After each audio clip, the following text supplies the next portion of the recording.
हाथ पकड़ते ही प्रशा की आंखें लाल हो गई। उसने अपनी खौफनाक नजरें उठाकर उस लड़के को देखा जो उसकी खून उगलती आंखें देखा थोड़ा डर गया था, पर उसने प्रशा का हाथ नहीं छोड़ा था कि तभी प्रशा ने अचानक उस लड़के का हाथ इतनी जोर से पकड़ा कि उसकी हड्डियां चटकने की आवाज उन लड़कों के कानों में पड़ी और वो सब अपने दोस्त को देख चौंक गए, क्योंकि अगले ही पल प्रशा ने उसे हवा में उठाकर जमीन पर पटक दिया था। जमीन पर पटकते ही उस लड़के की हालत अधमरी सी हो गई। अपने दोस्त की ऐसी हालत देख वो लड़के भौचक के रह गए। तभी प्रशा उन सब की तरफ मुड़ी और उन पर टूट पड़ी। उसने एक को अपने घुटने से पेट में मारा और दूसरे को एक लात मारकर दूर गिरा दिया। वो लगातार उन्हें धोए जा रही थी कि अचानक उन लड़कों में से एक ने अपने पास से एक तेज धार की चाकू निकाल प्रशा की तरफ किया, पर पलक झपकते ही वो चाकू प्रशा के हाथ में था। ये देखकर तो उस लड़के के प्राण उसके हलक में आ गई। वहीं अब प्रशा उस लड़के को अपनी भयानक नजरों से घूरने लगी। वहीं रोड के दूसरे साइड कार में बैठे रेयांश और विराज भी प्रशा की फुर्ती देख शॉक्ड हो गए और अब दोनों के दिमाग में एक ही बात थी कि अब प्रशा क्या करने वाली है। और विराज वो तो अपने मन में अलग ही सोच में डूबा था। विराज बुदबुदाते हुए बोला,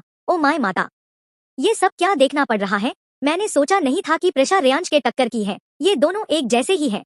वो यही सब सोच रहा था कि कुछ ऐसा हुआ कि विराज की आंखें फटकर बाहर आ गई और रेयांश की आंखें सर्द हो गई, क्योंकि प्रशा ने जो चाकू पकड़ रखा था वो उसने अपनी थोड़ी सी ताकत लगाकर उस लड़के के हाथ की हथेली के आर पार कर दी थी। उस लड़के की दर्द से एक जोरदार चीख निकल गई।